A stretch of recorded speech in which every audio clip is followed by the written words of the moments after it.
The 2025 NFL schedule is here. We have a fantastic slate of Week 1 games. Some teams got absolutely screwed with their schedule and slate of opponents like the Giants. The Bills, who are looking to finally get Josh Allen that Super Bowl, have an extremely easy schedule. And to start things off, we're starting with Week 1. I think this is some of the best games we've seen in Week 1. And when I first glanced over the Week 1 matchups, the NFL clearly is taking advantage of the NFC North and NFC East rivalries. I mean, we have the Cowboys, Eagles, Giants, Commanders, Lions, Packers, Vikings, Bears on Monday Night Football. These are some of the biggest media markets in the NFL outside of Green Bay. But Green Bay versus the Vikings, that is something everyone is going... versus the Vikings. That is something every single person around the United States is going to want to watch. So I'm excited with the Week 1 slates. I think with some of these big matchups we're seeing in Week 1,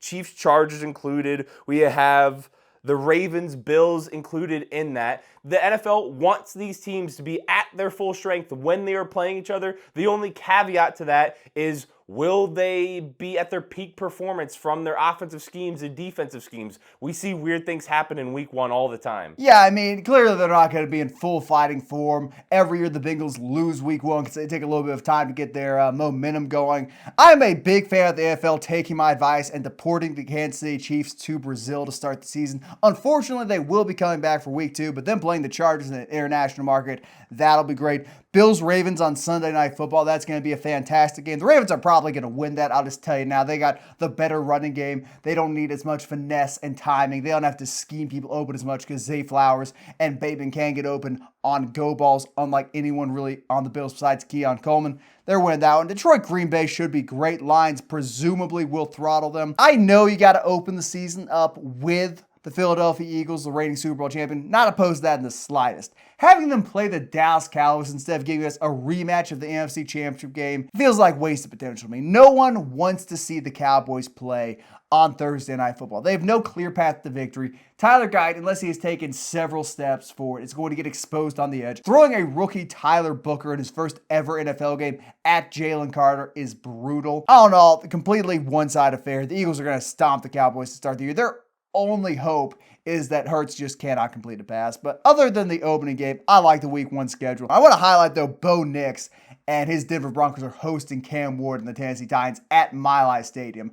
That is going to be a brutal welcome to the NFL moment. The Broncos defense, one of the 3 best in football, squaring off against a rookie quarterback in his first ever game, the first overall pick on a bad Titans team. Good luck, man. The Titans, they may at least talked about number 1 overall pick we've seen in a while. We've seen Shedeur talked about more than we've seen Cam Ward talked about. Well, Cam Ward's about 12 times the quarterback Shedeur is, so the amount of talk really does not matter. It's curious that they didn't give the Titans a single nationally televised game. No Thursday night game, no Sunday night game, none of that stuff. It's a bit odd to me. They don't exactly have a fantastic supporting cast around Cam Ward. Cam Ward is really the only thing they have going for them. It's not Brian Their Callahan. defense is really good. Like, their defense was great in terms of efficiency. They gave up a lot of points because, as you recall, the Will Levis show, they would get left on short field after short field. The defense, conceivably, they can be like what the Broncos were last season. It's appropriate they're playing them Week 1. Not a talented offense. Rookie quarterback comes in over Chiefs, and the defense picks up the slack. The defense has to be good. The free agency signings have to hit, obviously, but outside of people that pay attention to every single team in the NFL, like ourselves, that make content on every single team in the NFL. When's the last time you made a video about the Seattle Seahawks? How many people outside of people like ourselves and Titans fans know a lot of players on the Titans? They probably know Cam Ward. Maybe they know Jeffrey Simmons. Maybe they know Tony Pollard. Like, they don't have a lot of star major media people that... They don't have a lot of players people are dying to watch play. For now. Give it some time. Let the Cam Ward show take over. Let the Strepo start catching 60 balls a year plus. It's going to be a bit different in Tennessee. That is a big, untapped football market. I wanted to say something. You mentioned the Cowboys, Eagles. Why are the Cowboys playing the Eagles the first week of the season? I think it's something I mentioned in the intro. The Cowboys, Dak Prescott especially, have dealt with a lot of injuries over the last few years. Often they've played the Eagles late in the season, and then you kind of lose the allure of that matchup and that massive rivalry because the Cowboys haven't been at full strength, or the Eagles potentially haven't been at full strength. So I think when you have a massive rivalry to open up the season with both teams fully healthy, you get more people wanting to watch and more viewership. Yeah, and then they're going to turn it off at halftime when it's 21-0. The only benefit of that is we get a nice, 4-month runway of Cowboys fans running their mouth excessively about the Eagles and then just get slammed shut. Hopefully that sets a tone for the Cowboys Nation for the rest of the season. Getting into our personal teams, looking at the Minnesota Vikings taking on the Bears on Monday Night Football at Soldier Field. That's going to be an electric environment. You've got Caleb Williams with Ben Johnson with his merry band of offensive weapons squaring off against Brian Flores, one of the best defensive minds in the game, who's got months to fully prepare for his system and his ways of doing things. So I'm optimistic for the Vikings going in there and winning that game. Their roster is, in its totality, much better than the Chicago Bears. So I don't think that game's going to be as competitive as many would hope to be. I know the public media line, or the betting line, is going to be, breakout season, Caleb Williams, good for the Bears, yada, yada. Everyone's going to talk them up. Vikings are winning that game. They're stoning the Bears in their season opener in Ben Johnson's debut. It ain't easy in the NFC North when you don't have 5 All-Pros on your offense. Well, you mentioned this before we started recording, but when it comes to the NFC North, the NFC East, these are two divisions that are some of the most competitive in football, and overall, they are going to have very hard strength of schedules heading into the season because they have to play some of these teams 2 times. So I think if you are a Vikings fan, if you are a Michigan fan that is following the Vikings because of JJ McCarthy, the way the start to their schedule has played out, I think you couldn't be any happier because they have to open up against the Bears, but I think you'd probably rather play the Bears than the Lions week 1. I'd rather get it out of the way, honestly. I know I've said the Vikings could play the Lions twice in the back half of the year and beat them both times. I would like to just rip the Band-Aid off week 1 in Detroit, throw JJ to the Wolves, see how he responds. Really, that's going to be a home game for JJ because it's 30 miles down the road from Ann Arbor.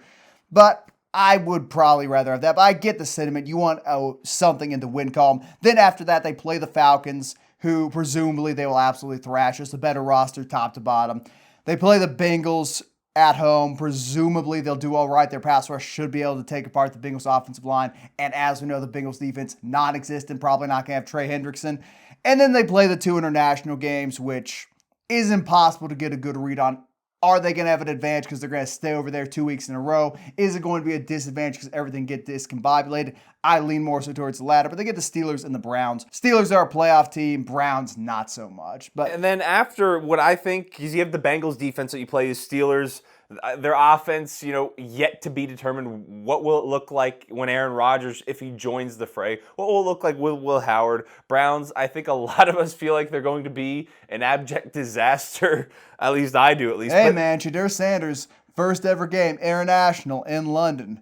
Tell me that wouldn't be thrilling. Everyone's waking up at 9:30 to watch that one. But then when you're heading into what I think is the hardest stretch of 4 games on their schedule, they get a bye week heading into that, and then they play the Eagles, Chargers, Lions, and Ravens. So I think having an easier start as far as defenses and opponents go over their first 5 games, then getting a bye week, and then having a hard stretch, that's as good as it can get for having a first-year starting quarterback, I think. Yeah, a lot of it, again, we said the bye week really is not a true bye week because you've got the international travel element of it. A lot is going to be said about playing the Eagles, the Chargers, the Lions, the Ravens, getting a bit of a break and getting a more experienced Chicago Bears team for the second time, then going to Green Bay, going to Seattle, playing Washington, going to Jerry World and playing the Cowboys. A lot is going to be said about week 7 through week 15. If you feel the Vikings are a good team, and if you feel like JJ McCarthy is goated as I do, and he really is goated, folks, you've just got to believe me on this one, they're going to be fine in that stretch. They're going to come into it 3-2 or 4-1. They're going to walk out of that with a winning record, and then just get to crack the Giants at MetLife Stadium, play the rest of their division to end the year out. I am not changing my record prediction in any way, shape, or form based off this schedule. There is always going to be a rough stretch, but the Vikings are always going to be an 11-12 win team. Pitching and defense wins you games in baseball, and JJ's the pitching. The defense is the defense in this football analogy. They're going to win plenty of these games. 11-12 wins. Maybe the Eagles pick them off. Maybe the Lions pick them off once. Maybe the Ravens get them. Maybe the Bears, for hoots and hollers, get them on the road. Who knows? But maybe the Vikings, the Giants get them in MetLife. At that point in the year, the Jackson Dart Show starts. Exactly. Andrew Thomas hasn't played for 2 months. Well, they're calling Kayvon Thibodeau the biggest bust in football history. Brian Burns, demanding a trade. Speaking of the Giants, most of you probably know that I am a Giants fan, and this offseason has left me more optimistic about the current state of the Giants roster, happy that Brian Daboll got his quarterback, than I have been in a long time. Now, it doesn't mean I think they're going to all of a sudden be a playoff team, but looking at this schedule, I don't think any Giants fan is excited, and they're probably a little disheartened at what the Giants are going to have to deal with. They have the hardest strength of schedule in the NFL. They're going to have one win rolling into November. That is, maybe one win. We don't know how good the Saints' offensive line picks are going to be. Is it Fuaga they drafted last year? But him and Banks conceivably could lock down the Giants' edge rushers. And if they do, the Saints probably beat them as well. They were a 3-win last place team last year, and they start off the season with the Commanders, Cowboys, Chiefs, Chargers. That is not an easy stretch of games. They get a little reprieve with the Saints in week 5, but just looking those 4, then playing the Saints, it is not an easy stretch for an organization that has a new quarterback starting for them, whether it's Russell Wilson or whatever it is. You don't think you're going to get the Jameis Winston return to New Orleans masterclass? Jackson Dart, Russell Wilson, whoever If we see Jackson Dart by week 5, oh my God, it's over. We might have bigger problems. And then the hardest stretch of games I think I have ever seen in the middle of the season: Eagles, Broncos, Eagles, 49ers, Bears, Packers, Lions. They play the Eagles twice in less than 3 weeks. That is not doing the Giants any favors. The only, if you want to find the silver lining in the way this schedule is constructed, is the last 6 weeks of their season. If Jackson Dart actually plays in 2025, it is not too difficult. They have the Patriots, a bye week, Commanders and Vikings at home, Raiders away, and Cowboys at home. So if the season is up in flames at that point in the season, that is an easier stretch of games than the first 12 to 10 games of the year. Do you really want to see the SEC quarterback Jackson Dart go into New England at Foxborough and play a Mike Vrabel-led team in December? Is that something you want? Do you really think the Commanders are easier? Do you really think the Vikings outside in the cold with the way their defense is will be easier for a rookie quarterback? If we're talking about at home is not. If we're talking about health, conceivably, the Raiders could have a really intimidating defensive line. They just got injured all of last season. If they roll Christian Wilkins and Max Crosby at Jackson Dart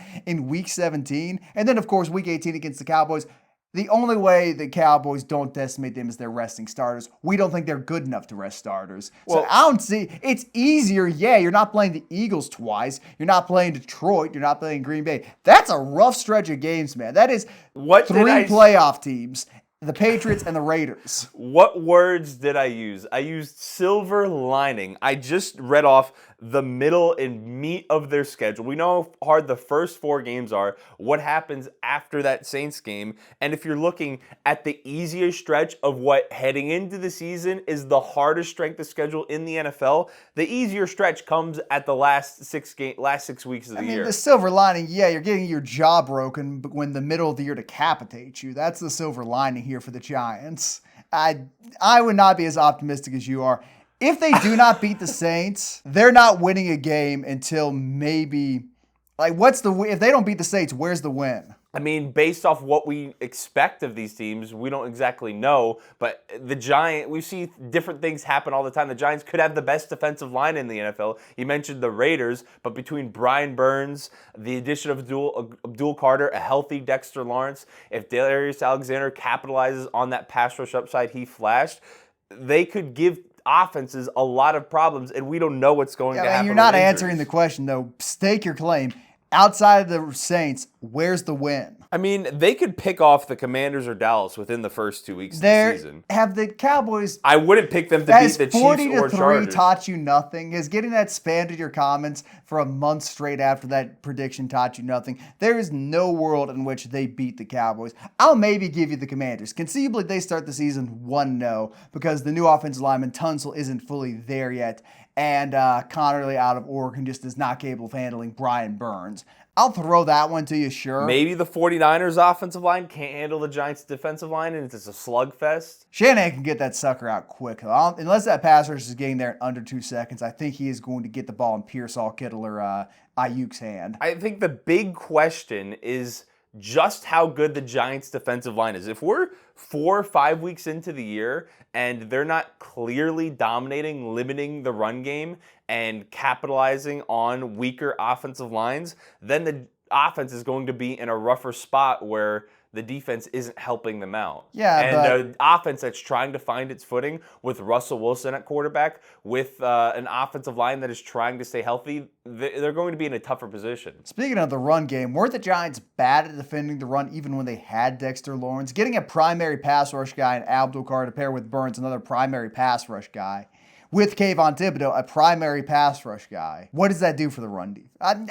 We're focusing too much on the negatives here for the New York Giants. It's a hard schedule. That should be your takeaway. Again, the takeaway is, what I said 11 to 12 wins for the Vikings. Give me a win total here for the Giants. If it didn't include their schedule but was only based off of their offseason additions, it would be 7 to 9 wins. But taking their schedule into consideration, I'm at 5 to 7 wins right now. 5 wins is good for you, man. I'm glad after all this time you can still be that optimistic. 5 wins is optimistic to you? Yeah, I'm looking at the schedule. Are you? Jesus. Find the 5. JJ McCarthy is absolutely terrible. They're going, the Raiders' offensive line stinks. They're going to smoke JJ McCarthy at the tail end of the season. Jackson Dart's going to throw for 400 yards, 4 touchdowns. Cam Scadaboo, he may run for another 2. Book it. That's what's going to happen. Well, another 2 yards? 2 touchdowns. 2 touchdowns. So 6 touchdowns against Brian Flores and company. Yes. Okay, that's going on the old hot take wall. Speaking of a team with an easy schedule, the Bills' schedule is incredibly easy. And I think if they don't have at least 14 wins next season, it is a failure. This is their year to make that Super Bowl push with how easy their schedule is. They have the big Week 1 matchup versus the Ravens, but then they get the Jets, Dolphins, Saints, Patriots, Falcons in a bye week. If they're able to beat the Ravens Week 1, they're going to find themselves at a 6-0 record heading into their bye week, and then they get a warm-up game against the Panthers, have to play the Chiefs after that, Bucks, Texans, but then they have Steelers, Bengals, Patriots, Browns, Eagles, Jets. So, even when they're playing a good team. That Panthers game is not that much of a warm-up. You've seen what they've done this offseason? They were in a bunch of games last year. They lost close to good teams. They added a ton of pieces. They got Bryce Young as wide receiver 1. The Panthers are conceivably a wild card team in the NFC thanks to playing in the South, sure, but that's not just going to be a cakewalk. That's not like playing the Jaguars last season. Is playing the Panthers the same thing as playing a fringe Chiefs, playoff Bucks, team right before Texans? It's playing a fringe playoff team right before playing a contender. It's not exactly easy. What if the Panthers roll into that game, 7-3? Are you think it's going to be an easy game then? You think the Panthers are going to be 7-3? I haven't looked at their schedule extensively. I'll do that while you're yapping, but I think the Panthers have a path to win a lot of games. I'm just saying, as far as NFL schedules go, of course, we might be more optimistic for these teams with a lot of the offseason additions they've made when it comes to them maybe taking a next step. But we can't factor in injuries. We can't factor in some external factors. So when you're looking at just based off the information we have from last season and how good we think these teams might be, this Bills schedule is incredibly easy. And when they play a good team, they don't play a great team the immediate following week. Their toughest stretch of games is the Chiefs, Bucks, Texans. Outside of that, it doesn't get that bad. I just looked at the Panthers schedule. 6-1's a real possibility going into that Bills game. Jaguars, Cardinals, Falcons, Patriots, Dolphins, Cowboys, Jets. That's Chuck E. Cheese, man. I think you're underselling the Panthers. I get what you're saying, and I agree with you in large part. The Bills need the 1 seed. They need that bye. They can rest their guys up, be ready for the Chiefs to come to them again. I fully agree with all that. I just think you have greatly diminished the Carolina Panthers in the process of putting the Bills up on this podium. Okay, even if the Panthers are as good as you think they can be, the fact they get an easy 6 first weeks of their schedule, they get a bye week, they get to rest that bye week if they have anyone injured. Maybe they rest some players, or they're able to afford to rest some players against the Panthers because the win doesn't mean as much because they'll be potentially 6-0 at that point. Then they can rest again, and then they get to play the Chiefs. Whoa. No team is resting starters if they're undefeated 6 weeks into the season.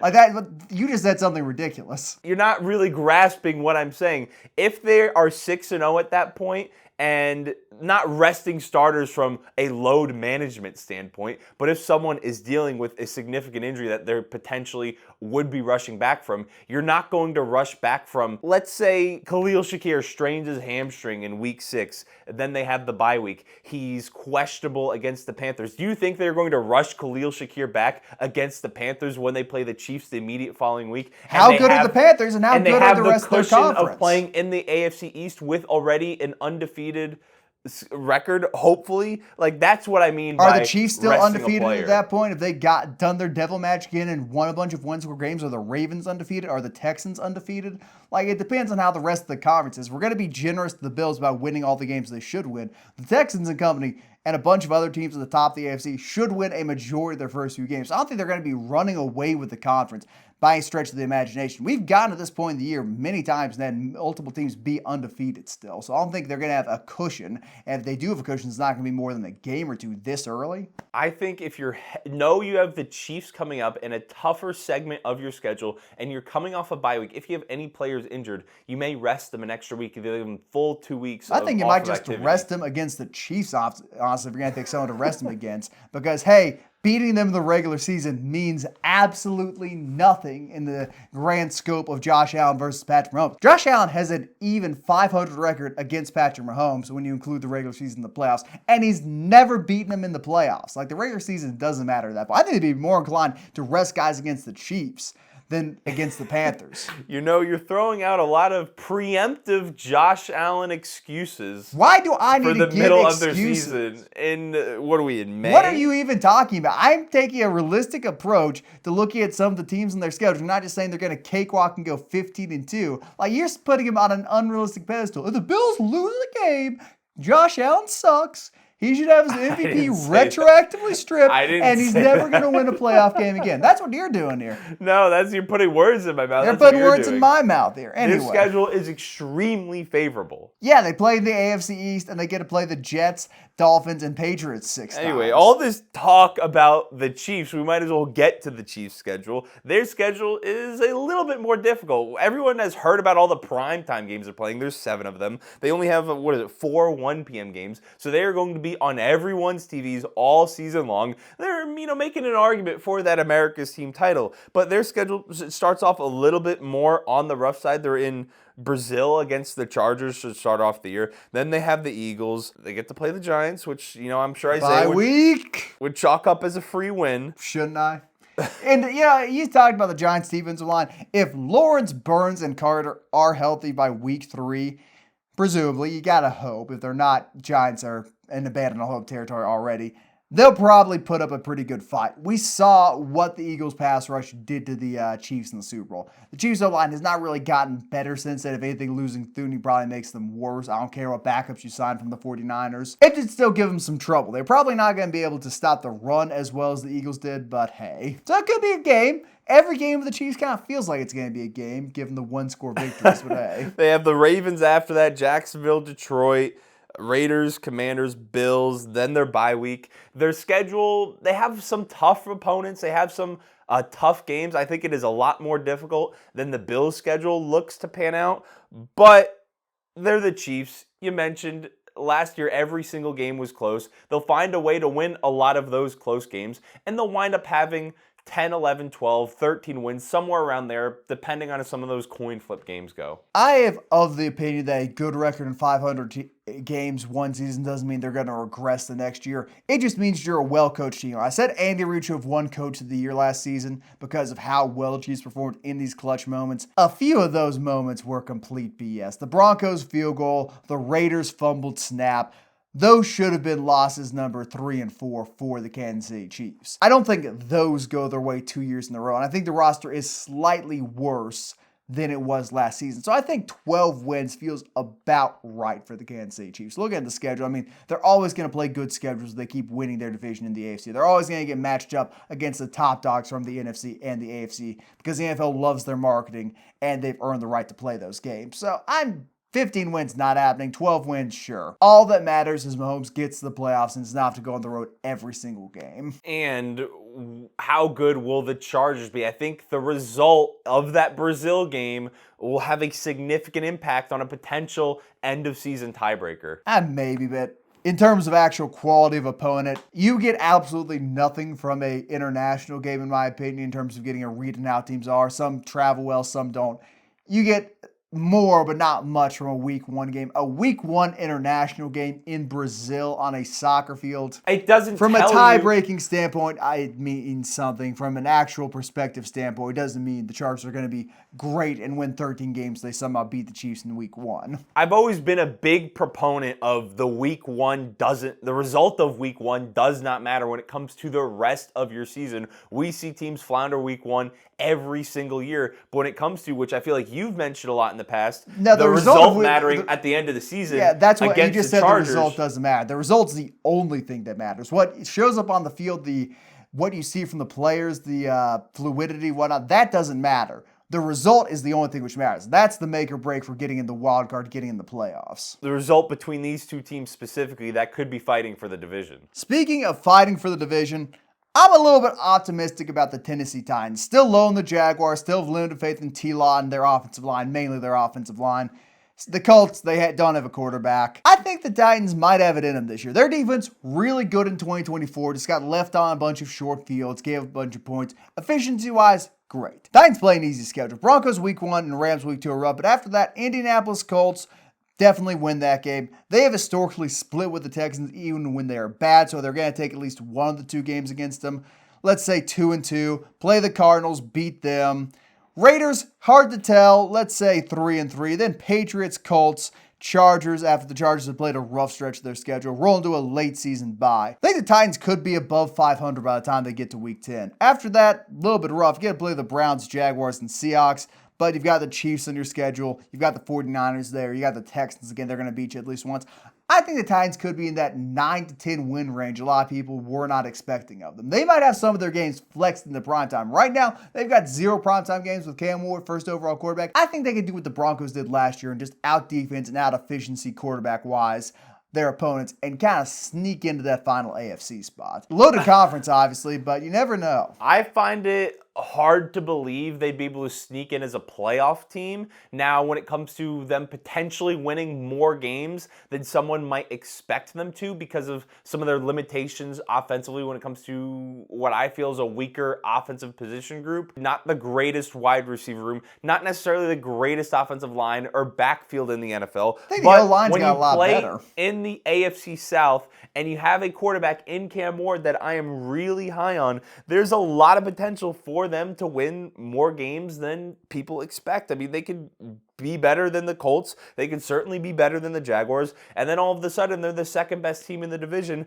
potentially teetering on that 6-10 win range with some coin flip games. I mean, there's only 17 games played in the NFL. All of a sudden, you get 3 close games at the end. You go from 6 to 9 wins, and you're a playoff team. Yeah, Vegas has them and the Carolina Panthers, shockingly enough, at 5.5 wins as their projected win total, that being the line. I would definitely bet the over on both those. Playing as weak of a schedule as they do with a massive upgrade quarterback, with a good defense, with an offensive line, which people maligned the Dan Moore signing. He was not as terrible as you might believe just because he led the NFL in sacks allowed. That's more so on his quarterback than it was on him. The O-line's pretty good with him. J.C. Latham, Skoronski, Zeitler. They're getting their center back healthy. It's a sneaky good team, man. And every year we have some team, maybe not worst to playoffs, but we get a team picking in the top 5, top 6, climbing up for a wild card spot. Why not them? I don't know if I'd say sneaky good. I think sneaky a lot better than you might expect. I mean, what are we calling a good team these days? 9 wins, a winning record. Does that mean you're good, or are we just saying mediocre? Are we just throwing the mediocre umbrella out over all this? It depends on what your definition of good, mid,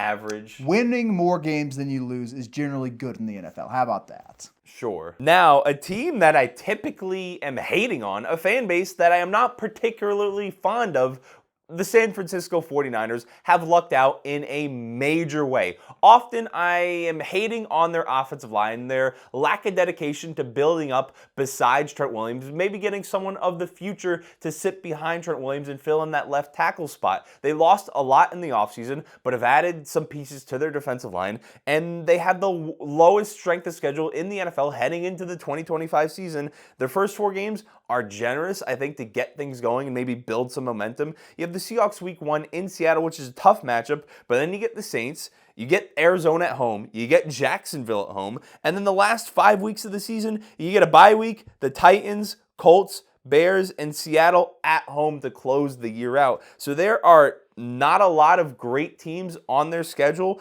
When they play tough teams, they play what you think might not be the best team in the NFL immediately the week after. You have the Texans, but then you play the Giants. You have the Rams, but then you play the Cardinals. And there's just not a lot of great teams in general. I'm going to push back at the O-line comment. Dominic Puni is effing awesome. Phenomenal right guard they got in day 3 of the draft last year. They've invested capital in that this year and later rounds.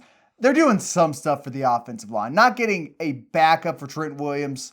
Look, the current window they're at, they need to use their picks on win now, guys. They need to ride that wagon as long as they can. Once the wheels fall off, then you can replace guys. I don't fault them for not getting backups, and they are building up their offensive line in the draft and not so much for agency. I generally agree, though. Weaker schedule thanks to playing in the NFC West. Not a ton of out-of-division competition. It's not really lucking out because they played, what? Were they the last place team in the West, or was that the Cardinals? I think they were the last place team. The last place team, unless they're playing in one of the divisions we already talked about, the North, the East, or the North for the NFC, are probably going to have pretty easy schedules. But the reason I was making that point is because I've had reservations about the 49ers in the past. I have had reservations about their offseason. But in a year where you could make the argument that they're rebuilding and going through some changes, they're going to have the opportunity to still be a competitive team and figure things out over the course of their season because their schedule is not that difficult, and then potentially still contend for first place in the NFC West because the Rams and other teams in their division do have slightly more difficult schedules. Until they trade away CMC, they're not rebuilding. They're still in win-now mode. They think the window's open. I tend to agree with them.